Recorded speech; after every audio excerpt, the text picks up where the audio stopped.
শুক্রবার রাতের অন্ধকারে হলদিয়ার পৌরসভার প্রাক্তন কাউন্সিলরের বাড়িতে ঘটল দুঃসাহসিক ডাকাতির ঘটনা। ঘরের মূল দরজা সমেত পরপর 4টি তালা ভেঙে সোনার গহনা ও নগদ কয়েক হাজার টাকা নিয়ে চম্পট দেয় দুষ্কৃতীরা। হলদিয়া গভর্নমেন্ট স্পন্সর হাই স্কুলের পাশে জনবহুল এলাকা হলদিয়া পৌরসভার 5 নম্বর ওয়ার্ডের ঘটনা। প্রাক্তন কাউন্সিলর জয়ন্তী রায় দণ্ডপাতের বাড়িতে ঘটে এই ডাকাতির ঘটনা।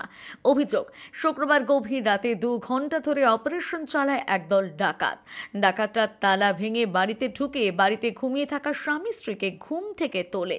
পরে সমস্ত আলমারি ওলট পালট করে বাড়িতে থাকা গয়নাগাটি এবং টাকা পয়সা নিয়ে চম্পট দেয়। এরপর সিঁড়িতে 3টি তালা ভেঙে দোতলার ছাদে এবং 3 তলার ছাদে পৌঁছয়। অভিযোগকারী দম্পতির দাবি, ডাকাত দলে 10 থেকে 12 জন ছিল এবং তাদের প্রত্যেকের মুখে মাস্ক পরা, অস্ত্রশস্ত্র ছিল। ঘটনার খবর পেয়ে দুর্গাচক থানার পুলিশ ঘটনাস্থলে পৌঁছে তদন্ত শুরু করেছে। 2:30টার সময় তাদেরকে যা শুনলাম, তাদেরকে বলছি যে আপনারা উপরের লোককে ডাকুন।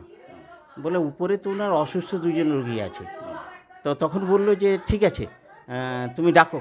ওরা ডাকছে, প্রায় পায়নি। তারা আবার 3টে 5-এর দিকে ভেঙে উপরে এসছে।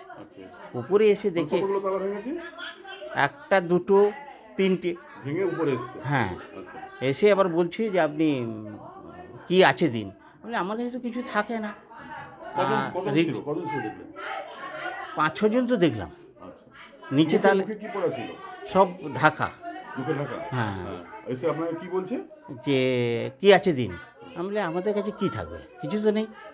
না, বলছে না ওই ম্যাডামের কাছে আছে। আর ম্যাডামের কাছে আছে, ম্যাডাম তো অসুস্থ। তখন ওই এসে এই দরজাটা ভাঙবার চেষ্টা করতেছে। তখন প্রায় 3:45 মাঝখানে ছিল। তো বলছে আপনি এক কাজ করুন। আমি বললাম আমি একটু জল খাবো। বলতে জল নিয়ে এলো, নিজেরা খেলো। কে বলছে দেখেছেন, বিশ্বাস করলেন। তারপর আমাকে দিল, আমি জলটা খেলাম। কে বললাম আমি দেখুন আমার সুগার রোগী। ডাকাতি করতে এসে তারাই জল দিল? হ্যাঁ, জল চাইতে। আমি জলটা খাবো, কেটে বলে জানান আমরাই দিচ্ছি। তখন তারা বললে দেখলেন, বিশ্বাস করলেন তো, এই জলটা দিলাম, আমরা খেয়েই দিলাম। তারপরে এসে এইটাকে ভাঙবে। আমি তোমার দিদি অসুস্থ, ভাঙার দরকার নেই, দাঁড়ান। এই বলে তারা ওই ভাঙা উদ্যত হয়েছে, সবগুলো কেটে আসছে। তখনই তোমার দিদিকে ডাকলাম। তারপর ও বেরোলো। বেরিয়ে ওই তাকে আর আমাকে এখানে বসিয়ে দিল, এই বিছানার পরে বসিয়ে দিয়ে লন্ডভন্ড করে দিয়ে 4টার দিকে উপর থেকে ঘুরে বেরিয়ে গেল। আমাদেরকে বললো এখানে বসো, ফ্যান চালিয়ে দিয়ে গেল, বসিয়ে দিয়ে বেরিয়ে গেল। কোথায় দিয়ে দেবো, এটা দেখে মনে হচ্ছে যে এটা কী জিনিস, একদম মারা যাবে।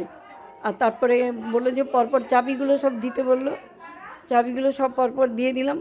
তারপরে কখন জানতে পারলেন যে ডাকাতরা এসেছে বলে? আমার হাজব্যান্ডকে দিয়ে বলছে দরজা ভাঙবে বলছিল। আমার দরজা, আমার এসি সহ্য হয় না বলে আমি আলাদা থাকি, হাজব্যান্ড এসি ঘরে, আমি আলাদা ঘরে। তখন বাইরে থেকে আমার হাজব্যান্ডকে দিয়েই খুলিয়েছে। কি বলছে দরজাটা খোলো? হ্যাঁ, আমার হাজব্যান্ড একটু গলাটা একটু কাঁপা কাঁদতে বলছে দরজাটা খোলো। বলছে এই দরজাটা একটু খুলবে বলতে আমি তখন বুঝতে পেরেছি। কিন্তু উনি যেহেতু বাইরে ছিলেন আর রিস্ক নিইনি যে দরজা খুলবো না বা কিছু এরকম, দরজাটা খুলে দিয়েছি। যখন দেখলেন কতজন দেখলেন? একসঙ্গে 7 জন। আর তাদের হাতে বড় বড় লোহার ছিল, আর গ্লাভস আছে। তারপর মুখে 2টো করে সার্জিক্যাল মাস্ক, আর হচ্ছে গিয়ে এমনি একটা নীল রঙের যে মাস্কগুলো, ওই যখন করোনার সময় আমরা যেগুলো নিতাম আর কি, ওইগুলো। ঢুকেই বললো যে সব মাল করি সব দিয়ে দিন, আপনার অনেক গয়না আছে, অনেক, আমরা সব খবর নিয়ে এসেছি, খোঁজখবর নিয়েছি, অনেক টাকা, আপনি কাউন্সিলর ছিলেন, অনেক টাকা কামিয়েছেন, সব দিয়ে দিতে হবে। আমি যে আমাদের কাছে টাকা নেই, মাসের শেষে আমি কোথায় টাকা পাবো। বলছে গয়না কোথায়। বাঁচানোর চেষ্টা করেছিলাম, গয়না 2-3টা জায়গায় মিলেছিল, কিন্তু সবই ওই আমার হাজব্যান্ডের দিকে ওই ছুরি টুরিগুলো ধরেছিল বলে দিয়ে। হ্যাঁ, ছুরি আর ওই যে লোহার হাতুড়ি টাইপের, ঠিক নয়, মাথাটা চ্যাপটা, আর খুব মোটা লোহার, মাথাটা চ্যাপটা, ওগুলো একটু দিয়ে দিলেই মানুষ মারা যাবে আর কি। তো আপনি কি নিয়ে গেছে দাদা আপনার এখান থেকে? আমার ওখান থেকে টাকা কিছু ছিল 20,000 টাকার মতো, আর গয়না হারটা নতুন। কত ভরি হবে? ওই 15 ভরির মতো নিয়ে গেছে। আর ওরা যাওয়ার সময় কি করলো? যাওয়ার সময় আমাদেরকে বললো যে বলছে 3 তলায় ছেলে কোথায়। ছেলে এখানে থাকে না, ছেলে তো মালদা মেডিকেলের ডাক্তার, ও ওখানে থাকে। মেয়ে ওরা সব জানে, বলছে এখানে থাকে না, চাবি দাও নাহলে ভাঙবো। হাজব্যান্ড তখন চাবি দিয়ে দিয়েছে, চাবি বোধহয় পায়নি ওই মুহূর্তে। উপরটাও মানে 3 তলার ঘরটাও মানে ভেঙে টেঙে লন্ডভন্ড করছে। আর আমার ঘরটার তো অবস্থা নেই। আগে সবার আগে বলতে ভুলে গেছি, সবার আগে ফোন নিয়েছে, সবার আগে ফোনগুলো কি নিয়ে পালিয়ে গেছে? হ্যাঁ, ফোনগুলো দিয়ে যায়নি। নিচেও 3টা, উপরে 2টা, আমাদের 5টা ফোন নিয়ে গেছে। আজকে সকালবেলা আমরা এরকম একটা ঘটনার কথা জানতে পারি যে রাতে একটি বাড়িতে দুর্গাচক থানার ডাকাতি হয়েছে। সকালবেলা সেখানে আমাদের থানার টিম পৌঁছান, অ্যাডিশনাল এসপি হলদিয়া নিজেও পৌঁছান। সিসিটিভি ক্যামেরা দেখে দুষ্কৃতীদের যত দ্রুত সম্ভব আমরা চিহ্নিত করতে পারি তার কাজ চলছে।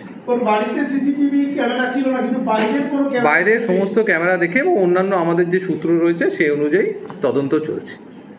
জনবহুল এলাকা, সেখানে রাত্রে 10-12 জন ডাকাত দল ঢুকেই কাজ করলো। প্রত্যেকটা জিনিস আমরা খতিয়ে দেখছি, কোথায় কি ছিল আমরা জিনিসগুলো খতিয়ে দেখছি। Thank you. আপনি কি ইলেকট্রিক স্কুটি কিনবেন ভাবছেন? আর চায়না গাড়ি না কিনে এবার পাকাপাকিভাবে ব্র্যান্ডেড গাড়ি নিন। আপনার এলাকায় বাজাজ কোম্পানির বহুল বিক্রিত চেতক এখন নতুন রূপে ইলেকট্রিক ভেরিয়েন্টে চলে এসেছে। শুরু হয়েছে প্রচুর বিক্রিও। আপনি কেন বাদ যাবেন? সৌভিক মোটর সর্বপ্রথম নিয়ে এলো বাজাজ চেতক। আমাদের বেলদা, কেশিয়ারি এবং দাঁতন শোরুমে পেয়ে যাবেন বাজাজ চেতক, যার বিশেষত্বগুলি হল সম্পূর্ণ মেটাল বডি, আকর্ষণীয় look, IP67 rated water resistance. একবার ফুল চার্জ করলেই পেয়ে যাবেন 125 থেকে 130 কিলোমিটার পর্যন্ত মাইলেজ। একবার চার্জের খরচ মাত্র 20 থেকে 30 টাকা। ঘন্টায় 80 কিমি পর্যন্ত সর্বোচ্চ গতি, 3 বছরের গ্যারেন্টি সহ দুর্দান্ত সার্ভিস। এছাড়া চলছে অফার। আমাদের শোরুম থেকে বাজাজের যে কোনো গাড়ি, KTM এবং চেতক কিনলেই পেয়ে যাবেন একটি ফুল হেলমেট, 10 লিটার পেট্রোল এবং 10,000 টাকার সাবসিডি। অগ্রিম বুকিং করলেই চেতক গাড়িতে পেয়ে যাবেন 500 টাকা ছাড়। আজই যোগাযোগ করুন এই নাম্বারগুলিতে।